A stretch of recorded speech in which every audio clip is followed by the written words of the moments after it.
नमस्कार. आवाज येतो का विद्यार्थी मित्रांनो?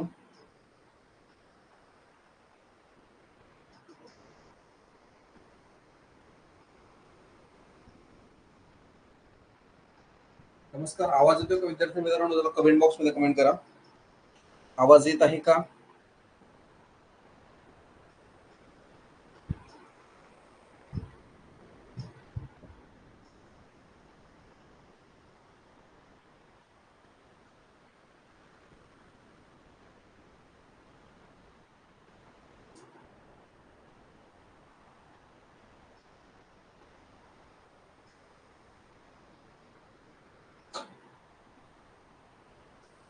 व्हॉइस क्लिअर आहे का?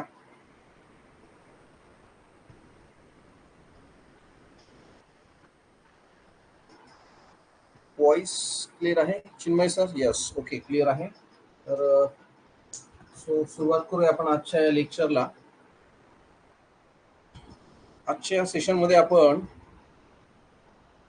भूगोलाचा जो सिलेबस आहे, राज्यसेवा प्रिलिम्स असेल, तुमचं एमपीसीच्या विविध एक्झाम आहेत त्याच्या प्रिलिम्ससाठीचं, त्याचबरोबर काही कॅन्डिडेट यूपीएससी आणि एमपीसी दोन्ही सायमल्टेनियसली करतात. मग त्याच्यामध्ये तुम्हाला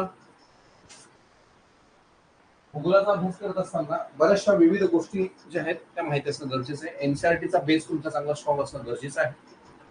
एनसीआरटीच्या बेस सोबतच तुमचा अजून एक बेस स्ट्रॉंग असणं गरजेचं आहे, तो म्हणजे मॅपिंग टेक्निक. मुळात भूगोल हा विषय मॅपिंग टेक्निकचा अभ्यास करतच करणं गरजेचं आहे. आजच्या सेशन मध्ये आपण फक्त काही स्टॅटिक आणि फॅक्च्युअल बाबी बघू. भारताच्या प्राकृतिक रचनेशी रिलेटेड, त्याच्यानंतर भारताच्या आजूबाजूच्या भूसीमा असतील, त्याच्यानंतर वेगवेगळी राज्य असतील या संदर्भातल्या, काही डोंगररांगा असतील या संदर्भातल्या काही महत्वपूर्ण स्टॅटिक आणि फॅक्च्युअल बाबी पाहणार आहोत. परंतु येणारे जे काही लेक्चर्स असतील या लेक्चरमध्ये आपण या सगळ्या बाबींचा अभ्यास करत असताना मॅप समोर ठेवून आपण करूया. आजच्या लेक्चरमध्ये आज आपल्याला मॅप ऍड करता आले, गडबडीत आपण ते टाकायचं विसरून गेलो.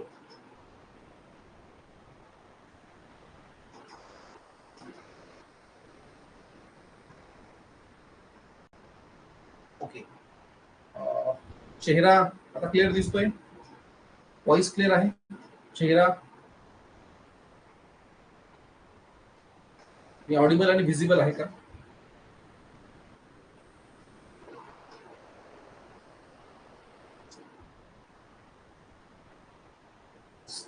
तर आपण भूगोलाचा अभ्यास करत असताना काही अंशी आपल्याला काही पाठांतर करणं गरजेचंच असतं. एनसीआरटी मधील काही स्टॅटिक आणि फॅक्च्युअल जे बाबी आहेत त्या देखील माहिती असणं गरजेचं आहे. जर तुम्ही स्टेट बोर्ड वापरत असाल तर स्टेट बोर्ड मधील अनेक चांगली पुस्तकं आहेत. 8वी 9वी 10वी 11वी पर्यंतची जी पुस्तकं आहेत भूगोलाची, त्यामध्ये देखील महत्वपूर्ण असा पार्ट आहे ज्याचा तुम्हाला निश्चितपणे प्रिलिम्स ओरिएंटेड याच्यामध्ये खूप महत्वपूर्ण फायदा होतो. त्याचबरोबर जोही काही तुम्ही अभ्यास करत असणार, या अभ्यास करत असताना मॅपचा जर तुम्ही अभ्यास करा, म्हणजे जसं वर्ल्ड जिओग्राफीचा अभ्यास करत असताना वर्ल्ड मॅप तुमच्याकडे असणं गरजेचं आहे. आणि वर्ल्ड मॅप मध्ये तुम्हाला प्रत्येक खंडाबद्दल, महत्वपूर्ण देशांबद्दल, महत्वपूर्ण महासागरांबद्दल, महत्वपूर्ण बेटांबद्दल इत्थंभूत माहिती असणं गरजेचं आहे. आणि त्यातल्या त्यात या वेगवेगळ्या देशांमध्ये चालणारे व्यापार, व्यवसाय, वेगवेगळ्या देशातील वेगवेगळ्या डोंगर, महत्वपूर्ण डोंगर रांगा, त्याच्यानंतर ज्या ठिकाणी भूकंपप्रवण क्षेत्र आहे किंवा ज्याला आपण म्हणतो म्हणजे जगातील जी काही भूकंपाची रांग आहे, भूकंपाची रांग म्हणजे ज्या ज्या ठिकाणून भूकंपाची ही रांग जाते, ती कोणत्या कोणत्या देशातनं जाते, कोणत्या कोणत्या ठिकाणी व्होल्कॅनो इरप्शनचं प्रमाण मोठ्या प्रमाणात वाढतं, कुठे कुठे सुनामीची धोके कोणत्या कोणत्या देशात मोठ्या प्रमाणावर यादी आलेले आहेत आणि येणाऱ्या कालखंडात येत असतात. मधून मधून ज्या ज्या देशांमध्ये वेगवेगळे भूकंप होत असतात, या भूकंपांसंदर्भात प्रश्न विचारला जातो किंवा कोणत्या देशांमध्ये कोणत्या ठिकाणी कशा स्वरूपात काही भौगोलिक किंवा पर्यावरणविषयक बाबींचे बदल झाले या संदर्भात प्रश्न विचारले जातात.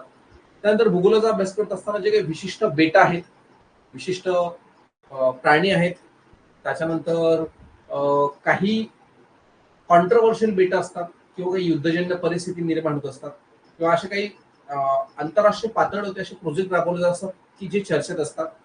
तर अशा चर्चेत असणाऱ्या जागतिक भौगोलिक बाबींवरती आणि पर्यावरण विषयक बाबींवरती तुमचा ढोबळमानाने अभ्यास असणं गरजेचं आहे. त्यातल्या त्यात भूगोलाचा करंट अफेअर्सशी थोडासा संबंध येतो, त्याच्यामुळे करंटशी रिलेटेड जो डाटा आहे तो देखील तुम्हाला या ठिकाणी माहित असणं गरजेचं आहे.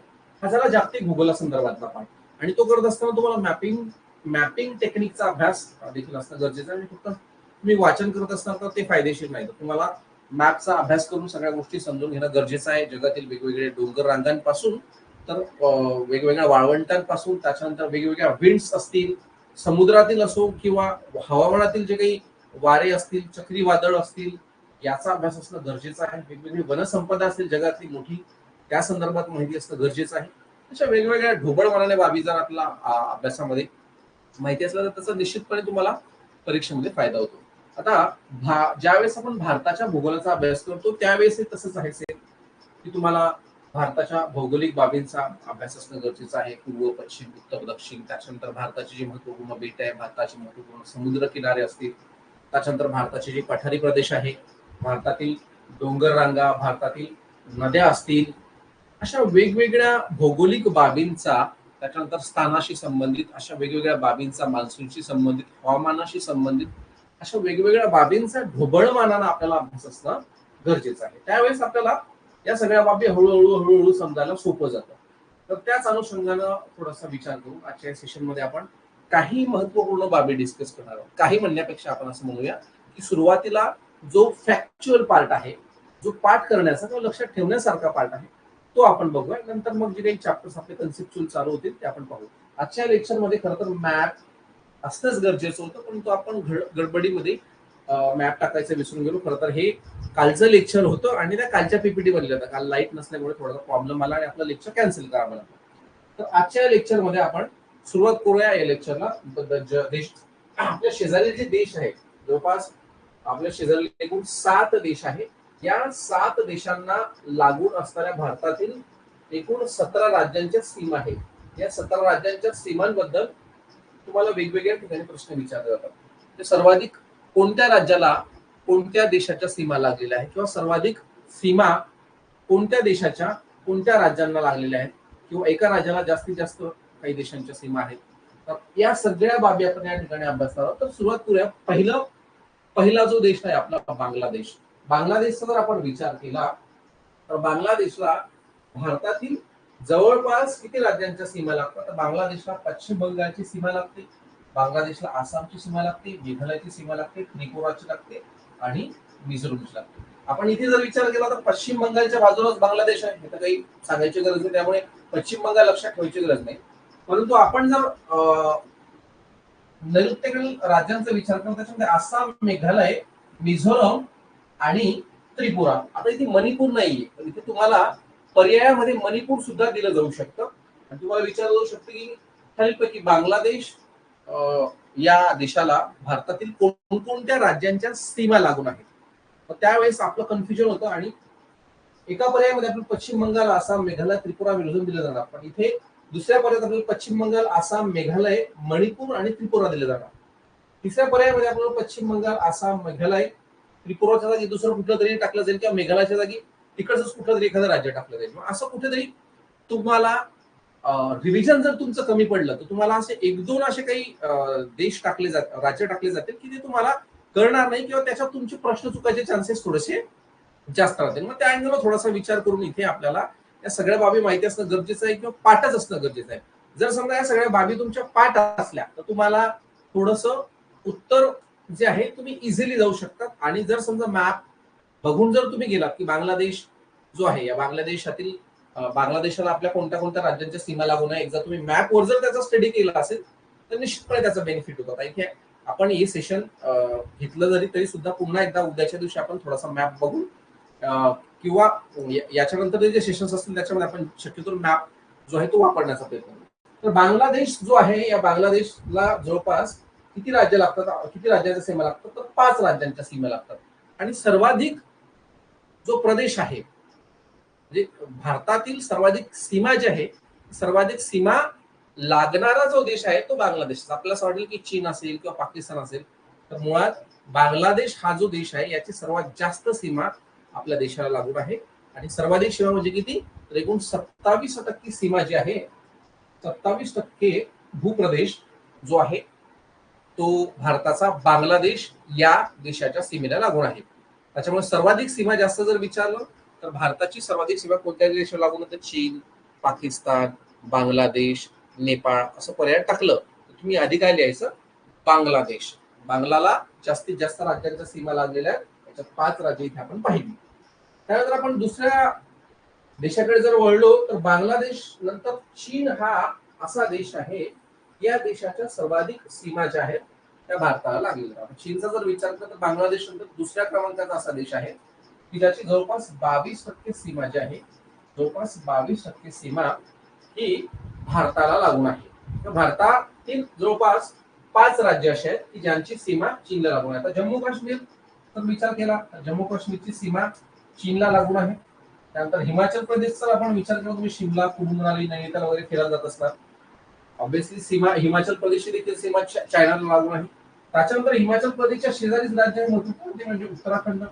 उत्तराखंडची सीमा देखील ऑब्विसली चायनाला लागून आहे. आणि इकडे जर आपण पाहिलं तर सिक्कीम आणि अरुणाचल प्रदेश, येते लक्षात. सिक्कीम आणि अरुणाचल प्रदेश, जम्मू काश्मीर, हिमाचल, उत्तराखंड ही 3 राज्य तर पाठ करण्याची काही गरजच नाही. आपल्याला माहिती आहे की 3 राज्यांच्या सीमा चायनाला लागून आहे. मग इथं लक्षात ठेवण्यासारखं काय आहे तर हे आहे सिक्कीम आणि दुसरं आहे अरुणाचल प्रदेश. सिक्कीम आणि अरुणाचल प्रदेश याच्यामध्ये तुमचं कन्फ्युजन होऊ शकतं, म्हणून तुम्हाला या ठिकाणी हे सगळं माहिती असलं पाहिजे की सिक्कीम आणि अरुणाचल प्रदेश हे इथे लक्षात ठेवावं लागणार आहे. कारण बाकीचे राज्य तुम्हाला एक तुम्ही लॉजिक लावू शकता की चायनाला जम्मू काश्मीरच्या तर सीमा आहेत आपल्याला माहितीच आहे, परंतु हिमाचल आणि उत्तराखंड हा हिमालयन प्रदेश असल्यामुळे ऑब्विसली चायनाच्या बाजूला शेजारी असल्यामुळे आहेच लागलेला सीमा. परंतु या ठिकाणी जर सगळ्यात महत्वाचं लक्षात ठेवायचं असेल तर ते लक्षात ठेवायला लागणार आपल्याला सिक्कीम आणि अरुणाचल प्रदेश. येते लक्षात. बाकीचे 3 राज्य आपल्या लक्षात राहून जातील. त्यातल्या त्यात 2 नंबर जवळपास 22% सीमा जी आहे ती चीन या देशाला लागून आहे आणि 27% सीमा जी आहे ती बांगलादेश हा राज्याला लागून आहे. त्या खालोखाल किंवा तेवढीच समांतरची सीमा आहे जेवढी चायनाला लागून आहे तेवढीच सीमा पाकिस्तानला सुद्धा लागून आहे, 22% सीमा. किती? आता पाकिस्तानला कोणते कोणते राज्य जे आहे ते लागून आहे सांगायची गरज नाही. आपल्याला माहिती आहे की जम्मू काश्मीर, ऑब्विसली जम्मू काश्मीर आता राज्याने तर केंद्रशासित प्रदेश म्हणून जम्मू काश्मीरला गणलं जातं. जम्मू काश्मीरची सीमा आहे आपल्याला माहिती आहे पंजाब वरती आपण बऱ्याच ठिकाणी आपण पंजाबला सीमा लागून आहे आपल्याला माहितीच असतं. कारण पंजाब आणि राजस्थान बरीचशी अशी मोठी बाउंड्री की जी पाकिस्तान लागेल. बराचसा सिंध प्रांत आणि पंजाब प्रांत जसं भारतात आहे तसाच पाकमध्ये सुद्धा आहे, येते लक्षात. त्याच्यामुळे पंजाबमधील बराचसा सुपीक भाग हा पाकिस्तानात गेलेला आहे. मोहनजोदडो हे जे उत्तरातील ठिकाण आहे आपल्याला माहिती की पाकिस्तानमध्ये आहे. तर बऱ्याचशा ज्या काही नद्या आहेत ज्याला आपण सिंधू नदी करार पाणी वाटप करार असं म्हणतो, तर या सिंधू नदी पाणी वाटप करारातील जवळपास सगळ्याच्या सगळ्या 6 नद्या ज्या महत्वपूर्ण या सगळ्या भारतात उगम पावतात आणि पूर्णपणे वाहून कुठे जातात तर पूर्णपणे पाकिस्तानात वाहून जातात.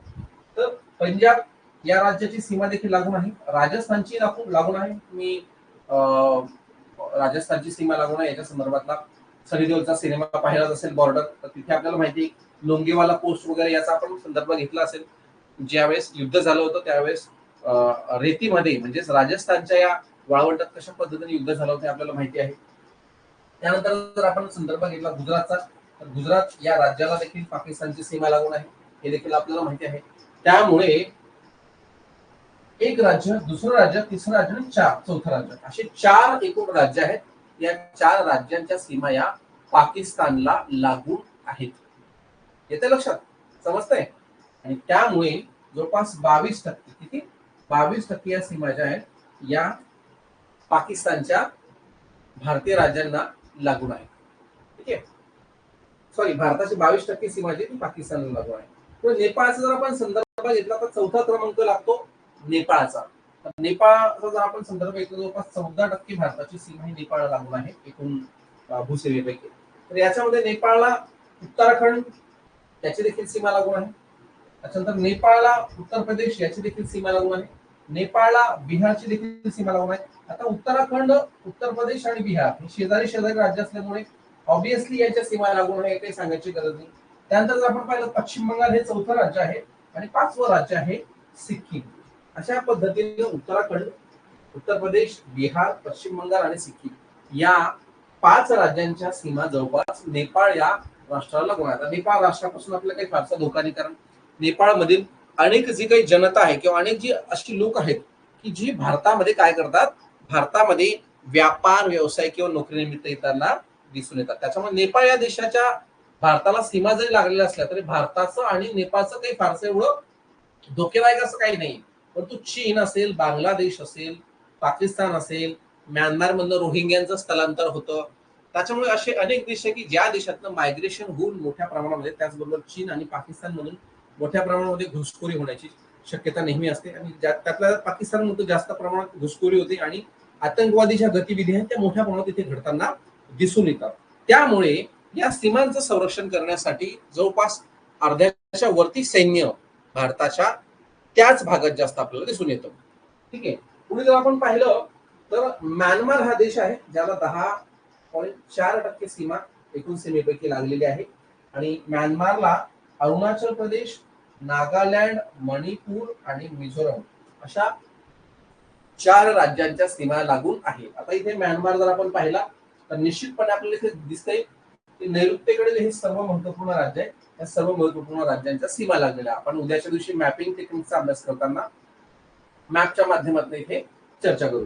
पुढे जर आपण पाहिलं तर भूटानचा जर आपण संदर्भ घेतला तर भूटान या देशाला सिक्कीमची सीमा लागून आहे, पश्चिम बंगालची सीमा लागून आहे, आसामची सीमा लागून आहे आणि अरुणाचल प्रदेशची. जवळपास 4.6% सीमा जी आहे ती भूटानची लागून आहे. कोणाची लागून आहे? भूटानची. आणि सगळ्यात शेवटी जर आपण पाहिलं तर अफगाणिस्तान या देशाला 0.1% सीमा लागून आहे. म्हणजे थोडासाच भाग आहे जो जम्मू काश्मीर राज्याला सीमा अफगाणिस्तानची आपल्याला लागून दिसते. आता मुळात एवढ्या सगळ्या बाबींचा अभ्यास करत असताना या वेगवेगळ्या राज्यांच्या सीमा कोणत्या कोणत्या देशांना लागू नये ते पाठ असलं पाहिजे. याच्यामध्ये इथे इथे प्रश्न विचारला जाऊ शकतो. दुसरा प्रश्न विचारला जाणार की कोणत्या कोणत्या राज्यांना किती टक्के सीमा लागून आहे, तर ही टक्केवारी सुद्धा माहित असणं गरजेचं आहे. की सगळ्यात जास्त बांगलादेशला आहे, नंतर चीनला आहे, चीन नंतर पाकिस्तान, पाकिस्तान नंतर नेपाळ, म्यानमार, भूटान आणि अफगाणिस्तान. तर हे जोड्याला तुम्हाला हे पर्सेंटेज मध्ये विचारलं जाऊ शकतं. अथवा तुम्हाला अजून एक महत्वपूर्ण बाब माहिती असली पाहिजे ती म्हणजे काय, तर तुम्हाला चढता क्रम किंवा उतरता क्रम विचारला जाऊ शकतो. येतं लक्षात? किंवा खालीलपैकी सर्वाधिक जास्त सीमा याचा चढता क्रम किंवा सर्वात कमी सीमेचा क्रम असा कुठलाही क्रम उत्तरेकडनं दक्षिणेकडे, दक्षिणेकडनं उत्तरेकडे जसं विचारला जातो तसं चढता क्रम उतरता क्रम सुद्धा विचारतात. तर सर्वाधिक सीमा त्याची टक्केवारी विचारली जाते. सर्वाधिक सीमांचे किलोमीटर तुम्हाला पर्याय दिले जातील आणि कोणत्या देशाचा किती किलोमीटरच्या सीमा भारताला लागून आहेत ते विचारलं जाऊ शकतं. मग इथे सर्वाधिक सीमा 1 नंबर बांगलादेश लक्षात ठेवा, पाठच असलं पाहिजे. 2 नंबर चीन, 3 नंबर पाकिस्तान, पाकिस्तान नंतर सर्वाधिक मायग्रेट होणारे जे लोक आहेत, सॉरी पाकिस्तान नंतर नेपाळ, नेपाळ सर्वाधिक मायग्रेट आपल्या देशात होतात नेपाळी लोक. त्याच्यानंतर म्यानमार, भूटान आणि अफगाणिस्तान. मग तुमचं कन्फ्युजन इथे म्यानमार आणि भूटान मध्ये होऊ शकतं. कुठे होऊ शकतं? म्यानमार आणि भूटान मध्ये. हे खाली वर जर टाकलं, याचा सिक्वेन्स जर तुम्हाला बदलून दिला तर इथे प्रॉब्लेम क्रिएट होऊ शकतो. त्याच्यामुळे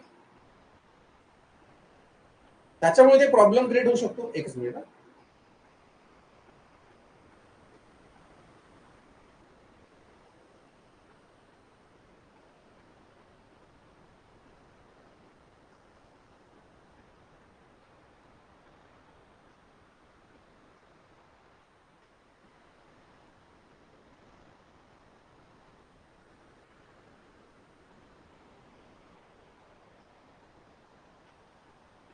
तर अशा पद्धतीने सगळ्या बाबी तुम्हाला माहिती असणं गरजेचं आहे. तिथे बांगलादेश, चीन, पाकिस्तान आणि नेपाळ हे 4 देश तर लक्षात राहतील. परंतु इथे जर सिक्वेन्स चेंज करून दिला, भूटानच्या म्यानमारच्या जागी भूटान केलं आणि म्यानमार खाली घेऊन टाकलं तर मग इथे तुमचा गोंधळ उडू शकतो. म्हणून लक्षात ठेवा की तुम्हाला नेपाळ नंतरचे देश सुद्धा पाठ असणं गरजेचं आहे. की नेपाळ नंतर मग खऱ्या अर्थानं म्यानमारचा क्रमांक लागतो आणि म्यानमार नंतर भूटान आणि भूटान नंतर सगळ्यांना माहिती आहे की अफगाणिस्तानला थोडीच सीमा लागून आहे. मग नेपाळ नंतर इथे लगेच भूटानच्या सीमा लागत नाही, तर मध्ये म्यानमार लक्षात ठेवा. येते लक्षात? अशा पद्धतीने या सगळ्या बाबी तुम्हाला जर माहिती असल्या तर अशा स्वरूपाच्या चार्टच्या माध्यमातून तुम्हाला वेगवेगळ्या बाबी ह्या समजतील. पुढे राज्याच्या सीमांचा विचार जर आपण केला तर किती देशांना सीमा लागून आहे एकूण टोटल, तर ते तुम्हाला माहिती असलं पाहिजे. आता जम्मू काश्मीर राज्याचा आपण विचार केला किंवा जम्मू काश्मीर आपण राज्य म्हणण्यापेक्षा केंद्रशासित प्रदेश म्हणतो ना, केंद्रशासित प्रदेश. केंद्रशासित प्रदेश जम्मू काश्मीरचा आपण विचार केला तर जम्मू काश्मीर केंद्रशासित प्रदेशाला किती देशांच्या सीमा लागून आहेत? तर 3. आपल्याला माहिती की अफगाणिस्तान आताच आपण मगाशी पाहिलं की सर्वात कमी सीमा आहे. त्यानंतर चीन या देशाची सुद्धा सीमा जम्मू काश्मीरला लागून आहे आणि नंतर पाकिस्तान. अशा 3 देशांच्या सीमा जम्मू काश्मीर राज्याला लागून आहे किंवा जम्मू काश्मीर केंद्रशासित प्रदेशाला लागून आहे. त्यामुळे हे सुद्धा पाठ असला पाहिजे. पुढे अरुणाचल प्रदेशचा आपण संदर्भ घेतला तर अरुणाचल प्रदेशला भूटान असेल, चीन असेल आणि म्यानमार असेल. मग अरुणाचल प्रदेशला कोणत्या कोणत्या देशांच्या सीमा लागून आहे असा सुद्धा प्रश्न विचारला जाऊ शकतो आणि इथे गोंधळ निर्माण होऊ शकतो तुमचा.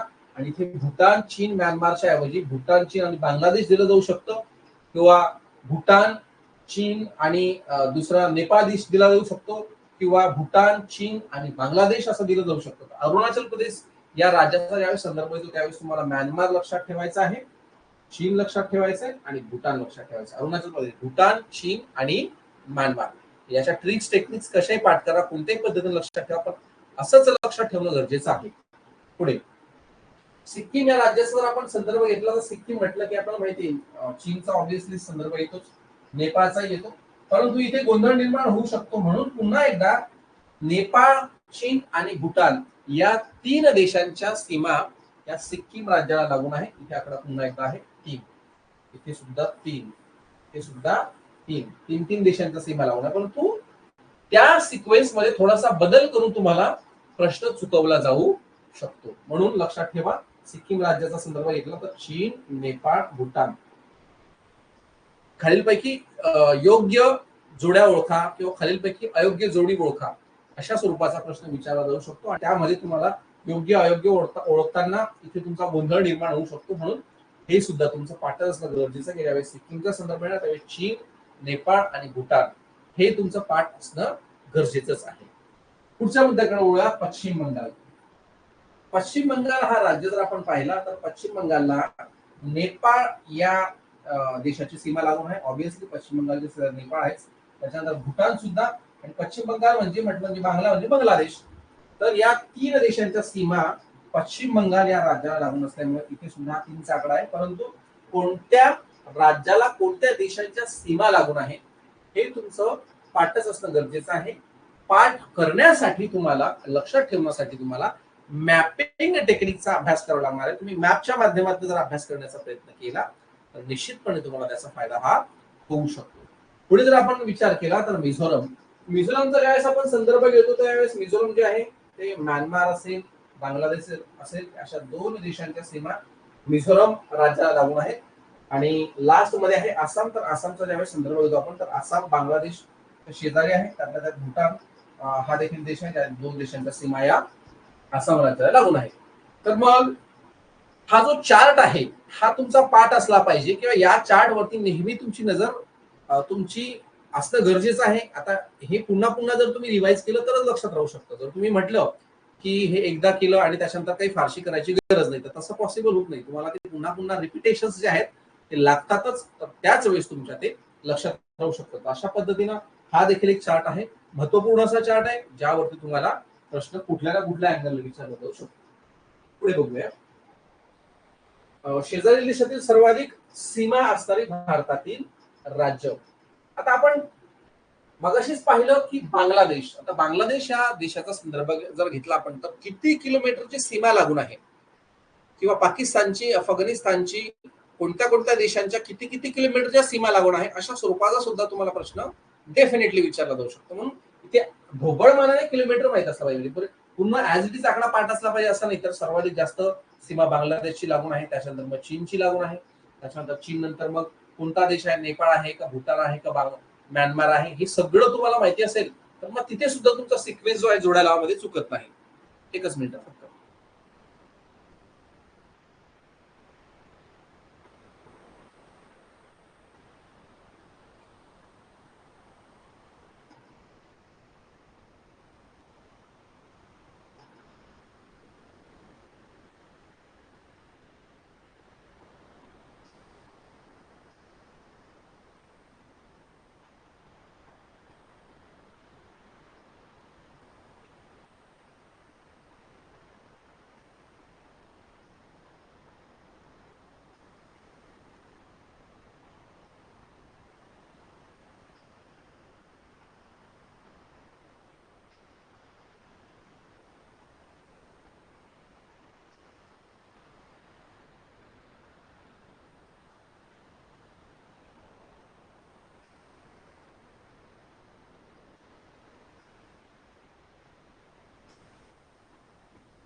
तर लक्षात घ्या विद्यार्थी मित्रांनो, शेजारील देशाच्या सर्वाधिक सीमा असणारे भारतातील राज्य कोणकोणते आहेत त्याचा चार्ट आपण पाहूया.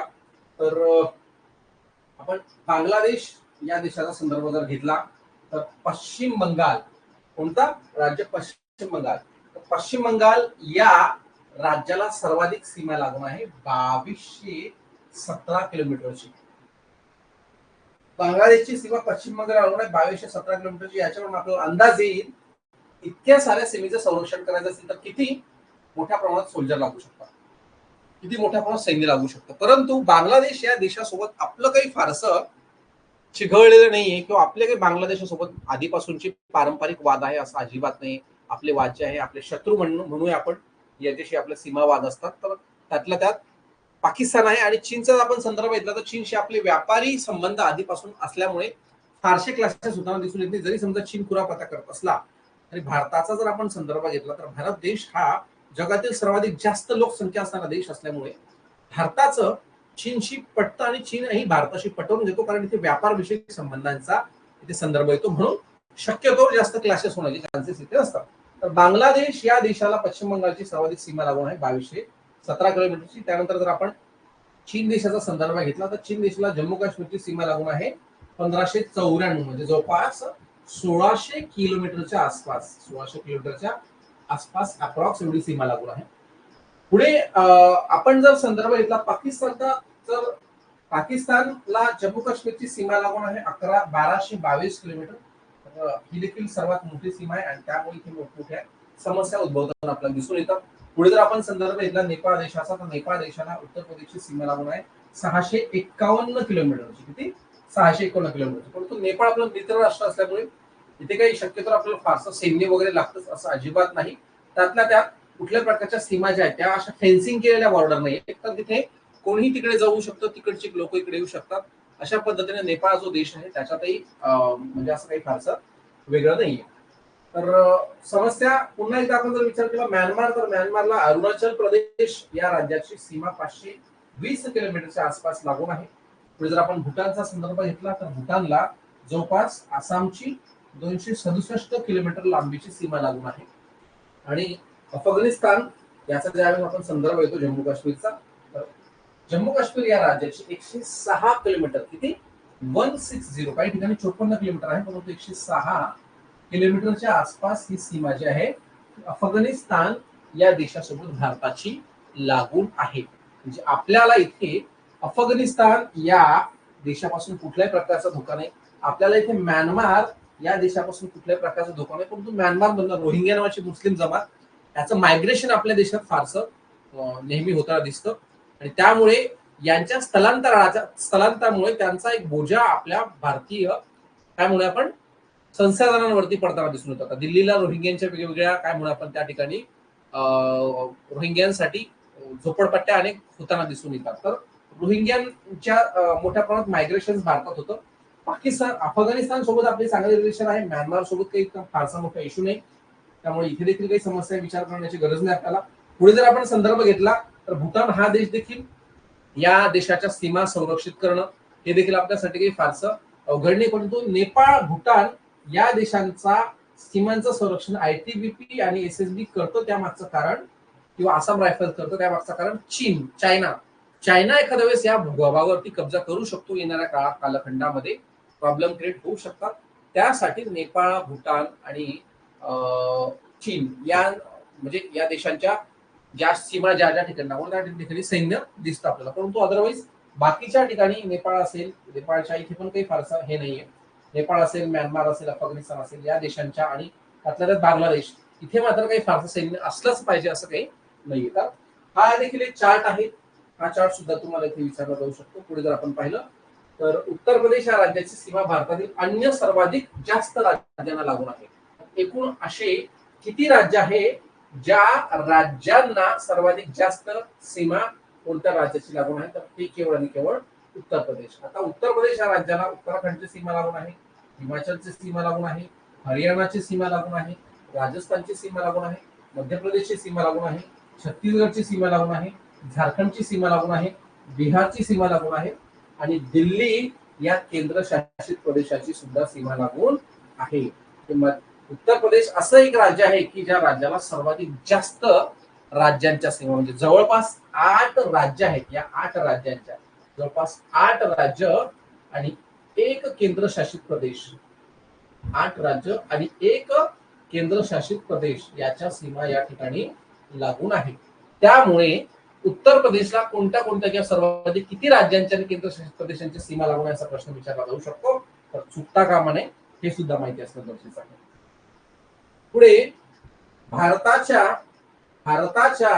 मुख्य भूमीस लाभलेला समुद्र किनारा. याचा मुख्य भूमी म्हणजे फक्त आपला जो इंडियाचा असा मॅप आहे, इंडियाचा भौगोलिक मॅप जो आहे, मुख्य भूमी म्हणजे समुद्रात असणारे अंदमान निकोबार आणि लक्षद्वीप, म्हणजे इकडे असणारे हे बेट, इकडे असणारे हे बेट लक्षद्वीप, इकडे असणारे हे अंदमान निकोबार बेट, हे बेट सोडून जर आपण विचार केला तर 6100 किलोमीटर एवढी भूसीमा आहे. म्हणजे भारताला मुख्य भूसीमेला लागलेला एवढा समुद्र किनारा आहे. आणि ज्यावेळेस आपण अंदमान निकोबार लक्षद्वीप या बेटांचा संदर्भ घेतो त्यावेळेस मात्र समुद्राची सीमा भारताच्या भूमीस किती किलोमीटर लागून आहे हा अंदाज थोडा जास्त घ्यावा लागतो. म्हणजे 7517. किती? 7517. म्हणजे जवळपास 1500 किलोमीटरच्या आसपासचा आकडा जो आहे तो वाढतो ज्यावेळेस आपण अंदमान निकोबार देखील काउंट करतो. आणि फक्त भारतीय मुख्य भूमीचा जर विचार केला तर 6100. मग इथे प्रश्न जर विचारला तर मुख्य भूमी विचारला तर इथे 6100 लक्ष ठेवायचं आणि ओव्हरऑल जर विचारलं तर मग तिथे 7517 किलोमीटर हे पाठात असणं गरजेचं आहे. येतं लक्षात? पुढे बघूया. भारताच्या सागरी सीमा 6 देशांना लागून आहे. एकूण किती? 6 देशांना. भारताच्या सागरी सीमा ज्या 6 देशांना लागून आहे या 6 देशांबद्दल सुद्धा तुम्हाला विचारलं जाऊ शकतो. कोणत्या कोणत्या 6 देशांना लागून आहे ते लक्षात ठेवणं गरजेचं आहे. मग या 6 देशांमध्ये बांगलादेश, पाकिस्तान, बांगलादेश, म्यानमार, इंडोनेशिया, श्रीलंका आणि मालदीव. बघा, समुद्री सीमांचा विचार केला तर आपण जर पाहिलं तर आपल्यावरती 26 अकराचा हल्ला झाला होता. त्याच्यामुळे आपल्याला माहिती आहे की समुद्री सीमांचा ज्यावेळेस संदर्भ येतो त्यावेळेस अरबी समुद्राच्या माध्यमातून आपला संबंध जो आहे तो पाकिस्तानशी येतो. पाकिस्तानची सागरी सीमा भारतीय सागरी सीमेला लागून आहे. बांगलादेशचा जर आपण विचार केला तर इकडे अरबी समुद्र, या साईडला बंगालचा उपसागर आहे. बंगाल उपसागराच्या सीमा लागून असल्यामुळे बांगलादेश हा सुद्धा एक देश आहे की जो आपल्या सागरी सीमेशी संलग्न आहे. पुढे जर आपण संदर्भ घेतला तर म्यानमार, इथे सुद्धा पुन्हा एकदा समुद्री सीमा येतातच, त्यामुळे याच्यातही काही शंका नाही. हा तिसरा देश आहे. पुढे जर आपण विचार केला तर इंडोनेशिया. आता इंडोनेशिया या ठिकाणी जर आपण संदर्भ घेतला तर जावा, सुमात्रा, त्याच्यानंतर जपानकडे आलेल्या ज्या सुनामी होत्या याचा सगळ्यात मोठा फटका इंडोनेशियाला बसला होता. आणि ज्या वेळेस आपण अंदमान निकोबार वगैरे हे जी बेट आहेत यांच्या नंतर आपण इकडे जे देश आहेत इकडे असणाऱ्या देशांचा आणि त्यातल्या पूर्व साईडला असणाऱ्या देशांमध्ये खऱ्या अर्थानं जर आपण संदर्भ घेतला तर इंडोनेशिया असा एक देश आहे ज्याच्या सीमा या भारताशी संलग्न आहेत. आणि नंतर आपला शेजारी देश आहे श्रीलंका, याच्याबद्दल काही सांगण्याची गरज नाही. समुद्र राम सेतू याबद्दल आपल्याला माहितीच आहे, किंवा मलाक्काची समुद्रधुनी याच्याबद्दल सुद्धा आपल्याला माहिती आहे.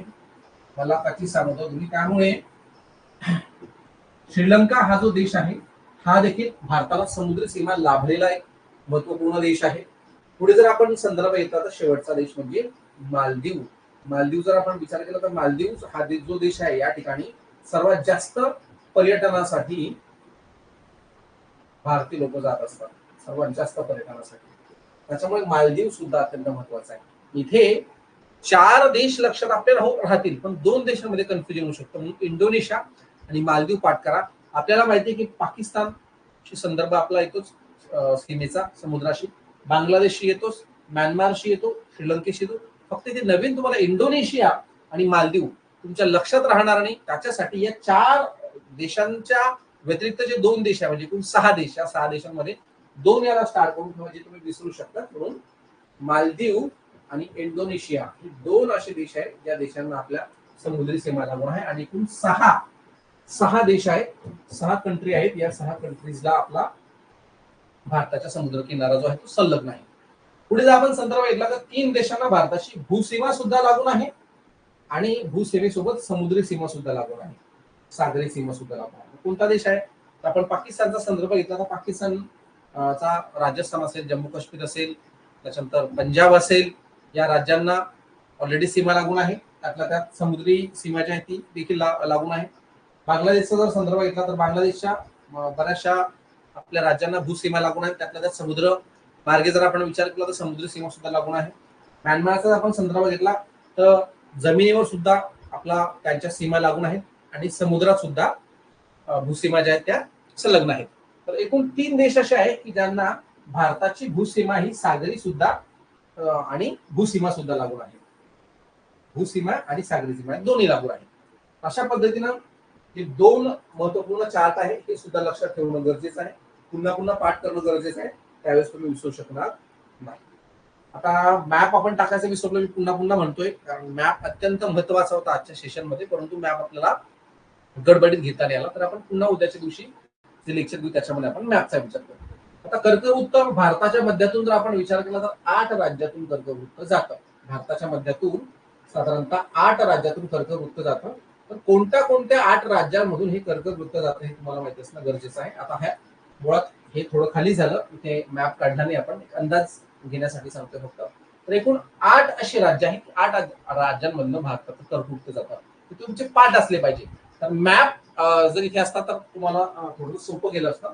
गुजरात हे पहिलं राज्य आहे की ज्या राज्यातून कर्कवृत्त भारतातून जातं. त्यानंतर ज्या राज्यातून कर्कवृत्त जातात, पुढे दुसरं राज्य आहे राजस्थान, त्या राज्यातून सुद्धा कर्कवृत्त जातं. त्यानंतर पुढे राजस्थान नंतर जर आपण काही पुढचा पार्ट पाहिला मध्य प्रदेश, मध्य प्रदेश म्हणून देखील कर्कवृत्त जातं. मध्य प्रदेश नंतर पुढचं राज्य आहे छत्तीसगड आणि त्यानंतरचं पुढचं राज्य आहे झारखंड. या 2 राज्यांमधून देखील कर्कवृत्त जातं. पुढे जर आपण संदर्भ घेतला पश्चिम बंगालचा, तर पश्चिम बंगाल राज्यातून कर्कवृत्त जातं. पुढे त्रिपुरा आणि मिझोरम. आता हा सिक्वेन्स तुमचा पूर्वेपासून पश्चिमेकडे आणि पश्चिमेकडून पूर्वेकडे, ईस्ट टू वेस्ट आणि वेस्ट टू ईस्ट तुमचा पाठ असला पाहिजे. एक तो तुम्हाला इकडनं विचारला जाऊ शकतो किंवा इकडनं विचारला जाऊ शकतो. हे प्रश्न विचारायची स्टाईलच सध्या अशी आहे की तुम्हाला तो उतरता क्रम विचारतात, चढता क्रम विचारतात, उत्तरेकडचा दक्षिणेकडून, दक्षिणेकडचा उत्तरेकडून किंवा पूर्वेकडचा पश्चिमेकडून, पश्चिमेकडचा पूर्वेकडून, अशा संदर्भातला प्रश्न विचारून तुम्हाला क्रम विचारला जात असतो. ठीक आहे. सो त्या अँगलला थोडासा विचार करून हे 8 राज्य पाठ करायची. एक तर तिकडनं सिक्वेन्स लक्षात ठेवा, म्हणजे ते लिहिलं जरी तुम्ही तर तुम्हाला इकडनं असा सिक्वेन्स लक्षात ठेवायची फारशी गरज पडणार नाही. तर गुजरात, राजस्थान, मध्य प्रदेश, छत्तीसगड, झारखंड, पश्चिम बंगाल, त्रिपुरा आणि मिझोरम, एकूण 8 असे राज्य आहेत. त्या 8 राज्यांमधनं आपल्या भारतातलं कर्कवृत्त हे जात असतं. ठीक आहे. पुढच्या मुद्द्याकडे जाऊया. भारताची प्रमाण वेळ. आता भारताच्या प्रमाण वेळेचा जर आपण संदर्भ घेतला तर उत्तर प्रदेश मधील मिर्झापूर नावाचं शहर आहे. मिर्झापूर तुम्हाला लक्षात ठेवायची काही गरज नाही. तुम्ही मिर्झापूर हा जे वेब सिरीज आहे ही पाहिलीच असेल, येतं लक्षात. तर मिर्झापूर त्यावर लक्षात ठेवा. मिर्झापूर शहराहून जाणाऱ्या 82°30' पूर्व रेखावृत्त, 82°3' पूर्व रेखावृत्तावरनं 82°30' पूर्व रेखावृत्तावरनं भारताची प्रमाण वेळ जी आहे ती निश्चित करण्यात आलेली आहे. आणि हे रेखावृत्त भारताच्या मध्यातून जाते. कोणत्या शहरात आहे असं तुम्हाला विचारलं जाऊ शकतं. भारताची प्रमाण वेळ ही ग्रीनिच प्रमाण वेळेच्या 5.5 तास पुढे आहे. 5 तास 30 मिनिटे. 5 तास 30 मिनिटे. तर ग्रीनिच शहर समजा या ठिकाणी आहे, तर या ग्रीनिच शहरापासून इथे जर समजा दुपारचे 12 वाजले असतील तर इथे भारतामध्ये किती वाजले असणार? 5:30 वाजले असतील. येते लक्षात. रात्रीचे 12 वाजले असतील तर त्याच्या पुढे 5:30 आपल्याला काउंट करायचं आहे. मात्र इकडे गेल्यावरती मात्र ते आपल्याला उलट म्हणजे वजा करावं लागणार. येते लक्षात. म्हणजे 5.5 तास जे आहे ती प्रमाण वेळ जी आहे ती पुढे आहे. पुढे जर आपण विचार केला तर 82°30' पूर्व हे पूर्व रेखावृत्त भारतातील 5 राज्यांमधून जातं. ते कोणत्या 5 राज्यांमधून जातात हे सुद्धा तुम्हाला माहिती असलं पाहिजे. जसं कर्कवृत्त किती राज्यातून जातं ते माहिती असलं पाहिजे, तसं हे सुद्धा किती राज्यांमधून जातं ते माहिती असलं पाहिजे. पहिलं उत्तर प्रदेश, दुसरं मध्य प्रदेश, तिसरं छत्तीसगड, चौथं ओडिशा आणि नंतर आंध्र प्रदेश. उत्तर प्रदेश, मध्य प्रदेश, छत्तीसगड, ओडिशा आणि आंध्र प्रदेश. तर याच्यावर सुद्धा तुम्हाला अनेक वेळेस वेगवेगळ्या परीक्षेमध्ये प्रश्न विचारलेला आहे, म्हणून त्या अंगाला थोडासा विचार करून ही सुद्धा बाब तुम्हाला माहिती असली पाहिजे. पुढे नॅशनल फिजिकल लॅबोरेटरी ऑफ इंडियाची स्थापना 4 जानेवारी 1947 रोजी करण्यात आलेली आहे. National physical laboratory of India मुख्यालय तुम्हाला कुठे आहे ते काही विचारणार नाही, परंतु तुम्हाला माहिती असलं पाहिजे की या लॅबोरेटरीची स्थापना कधी केली, कारण फॅक्च्युअल प्रश्न एखादा विचारला तर कदाचित तुमच्या ते लक्षात असणं गरजेचं आहे. पुढे बघूया आपण भारताने भारत आणि क्षेत्रफळानुसार राज्यांचा क्रम. आता प्रथम जर आपण पाहिलं तर सगळ्यांना माहिती की राजस्थान हे असं एकमेव राज्य आहे की सर्वाधिक जास्त त्याचं क्षेत्रफळ आहे. हे क्षेत्रफळ राजस्थानचं किती आहे, जे रिपब्लिकन ऑफ कांगो जो देश आहे या देशा एवढं क्षेत्रफळ आपलं आहे. भारताच्या भूसीमेपैकी जवळपास 10.5%च्या आसपास 10.41% जी भूसीमा आहे ही राजस्थान या राज्याने व्यापली, म्हणजे सर्वाधिक जास्त क्षेत्रफळ जे आहे ते राजस्थान राज्याचं आहे. 2 नंबर जर आपण पाहिलं, द्वितीय क्रमांक लागतो मध्य प्रदेशचा. मध्य प्रदेश राजस्थानच्या खालोखाल म्हणजे 9.37% आसपास भूसीमा जी आहे ती मध्य प्रदेश दुसऱ्या क्रमांकावरती लागतो. आणि मध्य प्रदेश राज्याचं क्षेत्रफळ जे आहे ते जवळपास ओमान या देशाच्या क्षेत्रफळ इतकं आहे. तुम्हाला एखाद्या विचारू शकतो कोणते ते राज्य देखील आणि या राज्याचं क्षेत्रफळ कोणत्या देशाच्या क्षेत्रफळ इतकं आहे, त्याच्यामुळे हे देखील पाठ असणं गरजेचं आहे. पुढे जर आपण विचार केला तर महाराष्ट्र जर ऍटलिस्ट तुम्ही लक्षात ठेवलं तुमचं उत्तर बरोबर येऊ शकतं. महाराष्ट्र राज्य जेवढा आहे तेवढाच देश इटली आहे, म्हणजे आपल्या महाराष्ट्राचं क्षेत्रफळ जवळपास इटली या देशाच्या क्षेत्रफळाच्या इतकं आहे. आणि त्यातल्या त्यात महाराष्ट्राचा क्रमांक हा तृतीय क्रमांक लागतो क्षेत्रफळाच्या बाबतीत. 9.36%च्या आसपास क्षेत्रफळ महाराष्ट्राचं आहे. आता इथे महाराष्ट्र आणि मध्य प्रदेशच्या क्षेत्रफळाचा विचार केला फक्त 1%चा फरक आहे. येतं लक्षात, म्हणजे जवळपास महाराष्ट्र आणि मध्य प्रदेशचं क्षेत्रफळ जवळपास सारखंच आहे. चौथा क्रमांक जर आपण पाहिला तर चौथा क्रमांक लागतो उत्तर प्रदेशचा. उत्तर प्रदेशचं क्षेत्रफळ आहे 7.33%, परंतु सर्वाधिक जास्त लोकसंख्या असणारा राज्य म्हणून उत्तर प्रदेशला ओळखलं जातं. त्यामुळे लोकसभा असेल किंवा राज्यसभा असेल किंवा विधानसभा असेल, या राज्याची लोकसभेची, विधानसभेची, विधान परिषदेची, राज्यसभेची सदस्यांची संख्या जी आहे ती जास्त देण्यात आलेली आहे लोकसंख्येचा अंदाज पाहता. मतदारसंघ सुद्धा जास्त आहे.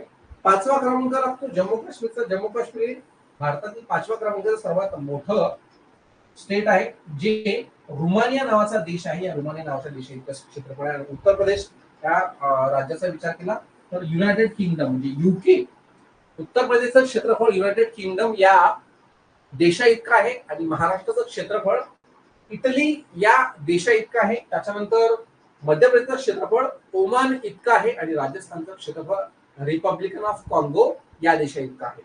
त्यानंतर गुजरात या राज्याचा आपण विचार केला तर गुजरातचं क्षेत्रफळ 5.96% लागलेलं आहे. आणि हे जवळपास सेनेगल नावाचा जो देश आहे त्या सेनेगल नावाच्या देशाच्या क्षेत्रफळ इतकं क्षेत्रफळ गुजरात या राज्याचं आपल्या देशात आहे. आणि पुढे 7वा क्रमांक लागतो कर्नाटकचा. कर्नाटकचं क्षेत्रफळ 5.83 किलोमीटर, जे किर्गिस्तान आहे. किर्गिस्तान या किर्गिस्तानच्या देशा इतकं क्षेत्रफळ आपल्याला या ठिकाणी कर्नाटक राज्याचं दिसून येतं.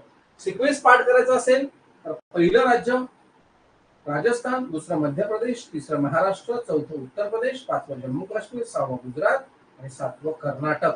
हे पाठच असलं पाहिजे. त्यातल्या त्यात हे क्षेत्रफळ दिलेले आहे. हे क्षेत्रफळ सुद्धा ढोबळमानाने तुमच्या नजरेत घेऊन जाणं गरजेचं आहे. त्यातल्या त्यात टक्केवारी जर पाहिली, भारताशी प्रमाण जर पाहिलं तर हे सुद्धा पाठ असणं गरजेचं आहे. आणि तिसरा जो चार्ट आहे की मध्य प्रदेश असेल, राजस्थान असेल, महाराष्ट्र असेल, या राज्याचं क्षेत्रफळ कोणत्या देशाच्या क्षेत्रफळ इतकं आहे ते सुद्धा माहिती असणं गरजेचंच आहे. या सर्व बाबी तुम्हाला इथे लक्षात ठेवण्यासारख्या. सो अशा पद्धतीनं तुम्हाला हे जर माहिती असलं तर निश्चितपणे याचा बेनिफिट जो आहे तो आपल्याला मिळू शकतो. ठीक आहे, समजतंय?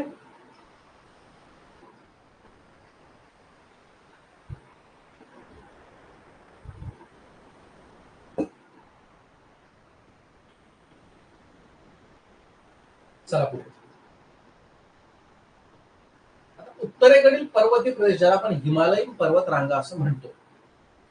आता पुन्हा एकदा मला असं वाटतं हे लेक्चरचं एक रिव्हिजन आपण उद्याच्या दिवशी काही 15-20 मिनिटं घेऊ. त्याच्यामध्ये तुम्हाला थोडेसे काही मॅप्स आहेत, त्या मॅपच्या माध्यमातून मी पुन्हा एकदा सांगेन. मुळात हे रिपिटेशन्स याला गरजेचे आहे. याच्यात मॅप टाकायचा आपण विसरून गेलो. तर हिमालय उत्तरेकडील पर्वतीय प्रदेशांचा विचार केला तर हिमालय सर्वात मोठा पर्वत आहे. तर हिमालय व पतकोई या पर्वतरांगा उत्तरेस व ईशान्येस धनुष्याकृती पसरलेला आहे. धनुष्यबाणासारखे पसरलेला आहे. अशा पसरलेल्या धनुष्यबाणासारखे अशा स्वरूपात पसरलेला आहे. तर या सीमा कशा स्वरूपात पसरलेल्या आहेत ते आपण मॅप मध्ये पाहणार आहोत. आता विस्तार जर आपण पाहिला तर पश्चिमेकडे सिंधू नदी आहे.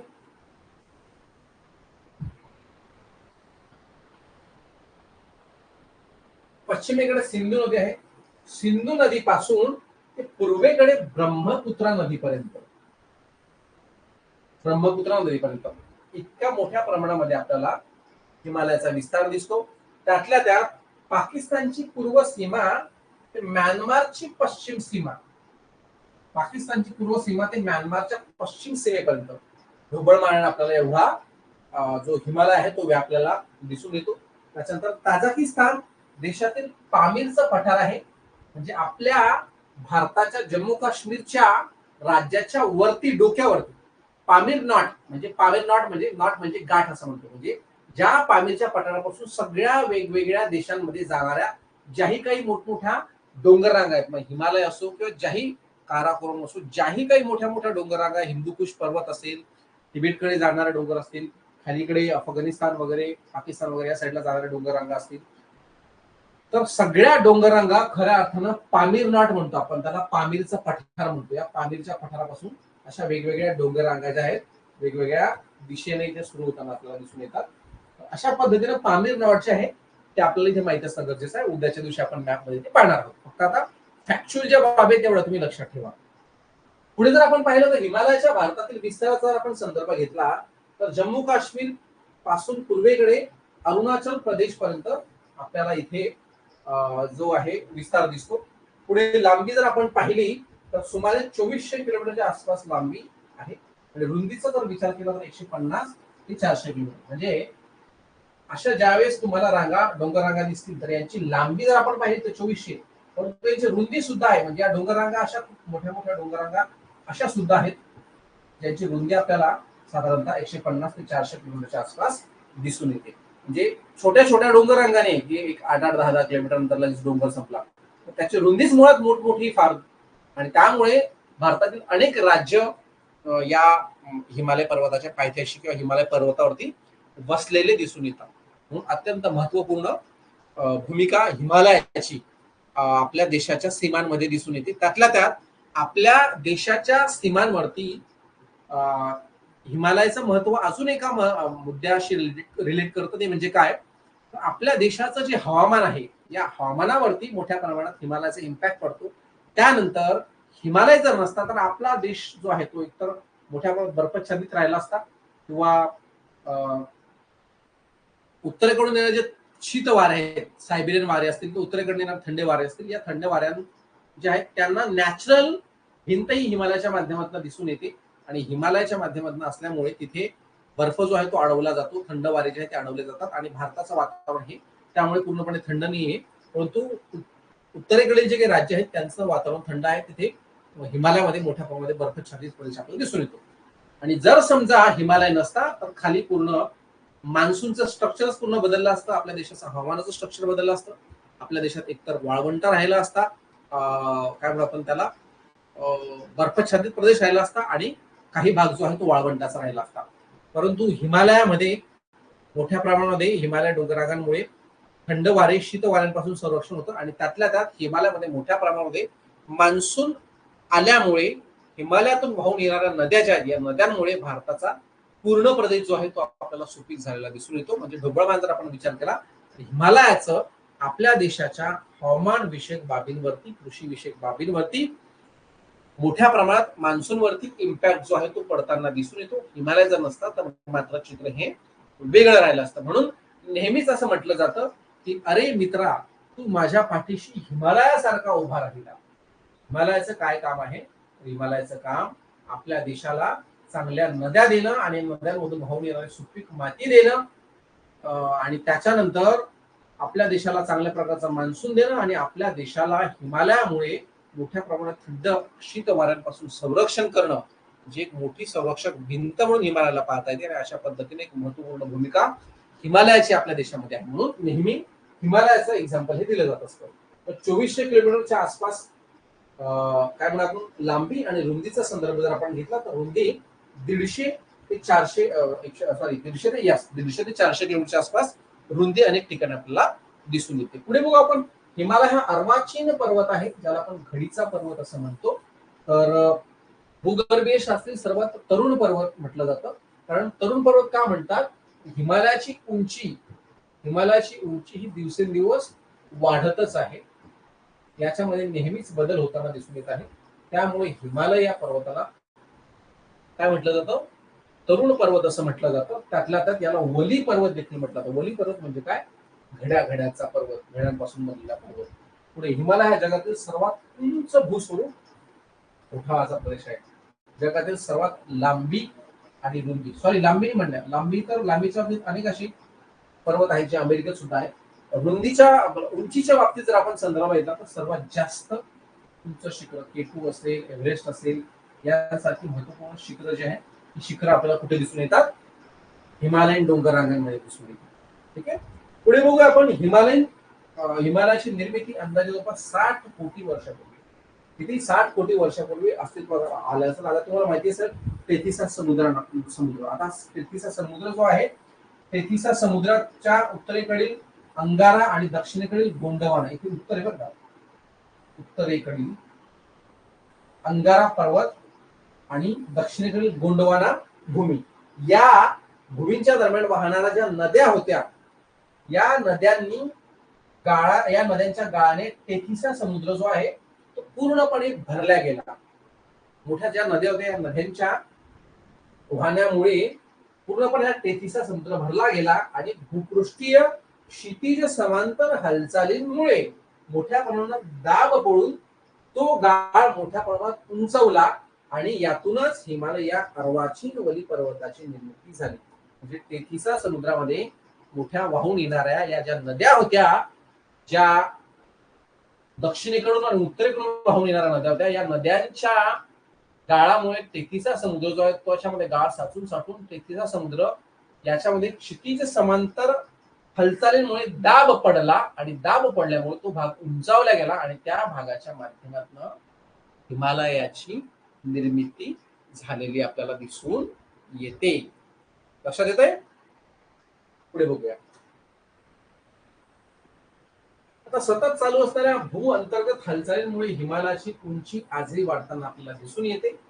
त्यातल्या त्यात हिमालयीन भारतीय उपखंड आणि तिबेटचे पठार जे आहे, या हिमालयन डोंगर रांगांमुळे, इकडे पुढे तुम्हाला वरती तिबेटचं पठार दिसतं आणि खाली हिमालयन डोंगर रांग दिसतात. तर दोघांचं विभाजन या ठिकाणी झालेलं आपल्याला दिसून येतं. त्यानंतर जर आपण संदर्भ घेतला तर हिमालयाच्या पर्वतरांगा. आता मुळात इथे एक आपल्याकडे थोडी गडबड झाली आहे. ती गडबड म्हणजे इथे आज आपल्याला मॅपची आवश्यकता होतीच, परंतु मॅप नसल्यामुळे काय म्हणू आपण त्याला, तुम्हाला काही गोष्टी समजायला थोड्याशा अवघड जातील. त्याच्यामुळे आपण आजचं लेक्चर 2 तासाचा न घेता 1 तासाचा घेऊ. उद्याच्या दिवशी पुन्हा एकदा हेच लेक्चर, त्यातलं पुढचं कंटेंट जे आहे ते आपण हिमालयन पर्वत रांगांचं जे आहे ते डोंगराच्या माध्यमातून आपण समजून घेऊ. तर थोडंसं हिमालयाबद्दलची काही बेसिक माहिती आपल्याला मिळाली असेल. हिमालयीन पर्वतरांगा, आता दक्षिणोत्तर म्हणजे भारताच्या तिबेटकडे हिमालयाच्या पूर्व पश्चिम रांगा परस्परांना समांतर आहेत. म्हणजे जवळपास 4 पूर्व पश्चिम रांगा, 4 पूर्व पश्चिम रांगा कुठून कशा उगम पावतात, कोणत्या आहेत, हे तुम्हाला मॅप मध्येच मी समजून सांगेन. याच्यामध्ये जर आपण पाहिलं तर पहिली जी मोठी डोंगररांग आहे, जी शिवालिक डोंगररांग आहे, हिमालयाच्या सर्वात दक्षिणेकडील पूर्व पश्चिम उत्तर दक्षिण म्हणजे सर्वात खालच्या बाजूची जी डोंगररांग आहे ती आहे शिवालिक पर्वतरांग. आता शिवालिक या पर्वताला आपण सर्वात अर्वाचीन पर्वत असं म्हणतो किंवा तरुण पर्वत असं म्हणतो. तर विस्तार जर आपण पाहिला तर हिमालयाच्या पायथ्याशी या टेकड्या पाकिस्तानातील पेतबार पठारापासून ते ब्रह्मपुत्र नदीच्या खोऱ्यापर्यंत पोहोचलेला आहे. जवळपास याची उंची 900 ते 1100 मीटरच्या आसपास आहे. म्हणजे पाकिस्तान मधून या पोतबार नावाचं बेट आहे, पठार आहे, या पोतबार नावाच्या पठारावरून सुरू होतं आपल्या भारताच्या ब्रह्मपुत्रा खोऱ्यापर्यंत या डोंगररांगा दिसतात. सर्वात खालची हिमालयन पर्वतरांगाच्या शृंखलामध्ये सर्वात खालची म्हणजे दक्षिणेकडची पहिली डोंगररांग आपण दक्षिणेकडे जर विचार केला तर शिवालिक पर्वतरांग म्हणतो. आता शिवालिक पर्वतरांग का महत्वाचे आहे, तर शिवालिक पर्वतरांगांमध्ये जेही काही महत्वाचे उंच शिखर असतील किंवा शिवालिक पर्वतरांगांमध्ये जे काही महत्वपूर्ण राज्य असतील किंवा शिवालिक पर्वतरांगांमध्ये उगम पावणाऱ्या नद्या असतील किंवा शिवालिक पर्वतरांगांमधून ज्या जाणाऱ्या खिंडी असतील, याच्यावरती सुद्धा आपल्याला प्रश्न विचारले जाऊ शकतात. याच्याबद्दल सुद्धा आपल्याला माहिती दिली जाऊ शकते, विचारली जाऊ शकते. आणि याच्या आधी जर आपण कंबाईनचे काही एक्झाम्स असतील, राज्यसेवेचे काही एक्झाम असतील, पूर्व असेल किंवा मुख्य असेल, अशा सगळ्या वेगवेगळ्या परीक्षांचा जर आपण संदर्भ घेतला, त्या सगळ्या परीक्षांमध्ये तुम्हाला अशा स्वरूपातल्या वेगवेगळ्या हिमालयीन पर्वत रांगेंवरती प्रश्न विचारलेले आहेत. तर या प्रश्नांमध्ये रिपिटेशन जे आहे तुमचं पुन्हा पुन्हा येतं. आणि रिपिटेशन जरी नसलं तरी जे काही प्रश्न असतात, या काही प्रश्नांमधले जे पर्याय असतात, हे पर्याय येणाऱ्या पुढच्या वर्षाच्या अपकमिंग एक्झामसाठी आपल्याला प्रश्न असतात, असं म्हणायला काही हरकत नाही. त्याच्यामुळे जे काही असे छोट्या छोट्या बाबी असतात, म्हणजे आता तुम्हाला विचारलं जाऊ शकतं की शिवालिक टेकड्या ज्या आहेत, या शिवालिक टेकड्या कुठून सुरून कुठपर्यंत आहेत किंवा त्यांची लांबी रुंदी काही विचारणार नाही शक्यतो, परंतु या टेकड्यांमधील महत्वपूर्ण तुम्हाला राज्य विचारले जातील, त्याच्यानंतर महत्वपूर्ण तीर्थक्षेत्र विचारले जाऊ शकतात. आपण जर विचार केला तर हिमालयीन क्षेत्रामध्ये मोठ्या प्रमाणामध्ये तीर्थक्षेत्र देखील आहे. त्यातल्या त्यात महत्वपूर्ण जिथे जिथे या हिमालयीन पर्वत जे आहेत त्याचा काय म्हणू आपण, जिथे तुटक रांग आहे किंवा जिथे खंड पावतो किंवा जिथे खिंडी तयार होतात, त्या खिंडींबद्दल विचारलं जाऊ शकतं. किंवा या ठिकाणी असणारे जे काही पर्यटन स्थळ आहे, पर्यटन स्थळांमध्ये आपण थंड हवेची ठिकाणं आपण अनेक वेळेस अभ्यासतो की शिमला असेल, नैनिताल असेल, कुलू मनाली असेल, भीमताल असेल, असे वेगवेगळे अनेक थंड हवेचे ठिकाण आहेत की जे कोणत्या डोंगर रांगांमध्ये वसलेले आहेत, कोणत्या राज्यांमध्ये वसलेले आहेत, असं सुद्धा आपल्याला माहिती असणं गरजेचं आहे. त्याच्यात या डोंगर रांगा कुठून कुठपर्यंत जातात, कोणत्या नद्या इथून वाहतात, अशा छोट्या मोठ्या बाबी ज्या आहेत किंवा या डोंगर रांगांमधून वाहणाऱ्या नद्यांचा उत्तरेकडून दक्षिणेकडे क्रम किंवा दक्षिणेकडून उत्तरेकडे क्रम अशा स्वरूपात सुद्धा विचारलं जाऊ शकतं. किंवा या डोंगरांगा कुठून कुठपर्यंत आहेत, कोणत्या कोणत्या राज्यातनं जातात, असं सुद्धा विचारलं आहे. म्हणून थोडस वेगवेगळ्या अँगलनं जर आपण विचार केला तर अभ्यास करताना अभ्यासामध्ये नाविन्यपूर्णता येण्यासाठी काय करणं गरजेचं आहे, तर तुम्हाला ज्यावेळेस तुम्ही हिमालयन पर्वतरांगांचा अभ्यास करणार, तर हिमालयन पर्वतरांगांचा अभ्यास करत असताना हिमालयाच्या संदर्भातली माहिती कलेक्ट करत असताना तो अभ्यास केल्यानंतर हिमालयावरती विचारलेले जे काही पीवायक्यूज असतील, या पीवायक्यूचा अभ्यास तुमचा असणं गरजेचं आहे. आणि मग पीवायक्यूचा जर तुमचा अभ्यास असेल तर पीवायक्यू समोर ठेवून आणि त्याच्यानंतर ज्यावेळेस तुम्ही हिमालयाचा अभ्यास करणार तेव्हा माइंड मॅप मॅपिंग टेक्निकचा अभ्यास करून ज्यावेळेस समजा एखादी डोंगररांग आहे ती कुठून सुरू होते, तर पाकिस्तान मधील पोतबार नावाचा पठार असेल, मग तिथून सुरू होत हळूहळू त्याच आपल्याला मॅपवरती आपण आकृती काढत जायची आणि आकृती काढत काढत ती डोंगरांग कुठपर्यंत जाते ते बघायचं. त्याच्यानंतर त्याची लांबी किती दिली आहे, किती मीटर आहे, त्याच्यानंतर रुंदी किती आहे, या सगळ्या बाबींचं तिथे आपण काय म्हणू आपण पॉइंट फॉर्म मध्ये सगळ्या बाबी लिहित जायचं. त्याच्यामुळे फायदा काय होतो, ज्या वेळेस तुम्ही मॅपच्या माध्यमातून एखादा टॉपिक अभ्यासतात, तर मॅपच्या माध्यमातून टॉपिक अभ्यासत असताना तुम्हाला त्या बाबी रिकॉल कराव्या लागत नाही. आता या ठिकाणी पाठांतराचा पाठ आहे, मी किती तुमच्याकडनं पाठ करून घेतलं ते तुम्ही कधी ना कधी विसरणार आहे. परंतु हेच कंटेंट जर समजा तुम्ही मॅप समोर ठेवला आणि मॅप समोर ठेवून तुम्ही त्याच्यावरती गिरवत गेले की कोणत्या राज्यातून हिमालय डोंगररांगा जातात, कुठे कुठे खिंडी आहेत, कोणत्या कोणत्या महत्वाच्या खिंड्या आहेत, कोणत्या राज्यामध्ये कोणत्या राज्यांमधून कोणत्या नद्यांचा उगम पावतो आणि त्या कोणत्या डोंगररांगांमधनं उगम पावतात, कोणत्या ठिकाणी कोणते थंड हवेचे ठिकाणी, याच्यावरती जर तुम्ही मॅपच्या माध्यमातून जर कोरीव काम करत गेला तर ते थोडंसं तुम्हाला समजायला इझी जातं. त्यामुळे शक्यतो हिमालयन डोंगररांगा असतील किंवा भारतातील जे काही भौगोलिक परिस्थिती असते, तुम्हाला नद्यांचा असेल किंवा पठारांचा असेल, कुठल्या बाबीचा अभ्यास करायचा असेल तर या सगळ्या बाबींचा अभ्यास करताना तुम्हाला मॅप समोर ठेवावा लागणार आहे. आता आजच्या या लेक्चरमध्ये कंटेंट तर खूप घ्यायचं होतं, परंतु थोडेसे मॅप्स आपण इथे न घेतल्यामुळे इमेजेस आपल्या टाकायचे राहून गेल्या गडबडीत, त्याच्यामुळे आपण थांबूया. कारण अत्यंत महत्वपूर्ण लेक्चर आहे, उपयुक्त असं लेक्चर आहे, जे एक्झाम ओरिएंटेड आहे आणि परीक्षेच्या अँगल महत्वाचं आहे. ते जर तुम्हाला मॅपच्या माध्यमातून शिकवलं तर तुम्हाला समजणारच नाही. पण आपण आज थांबूया, उद्या पुन्हा भेटूया अशाच एका न्यू सेशन मध्ये. तोपर्यंत नमस्कार.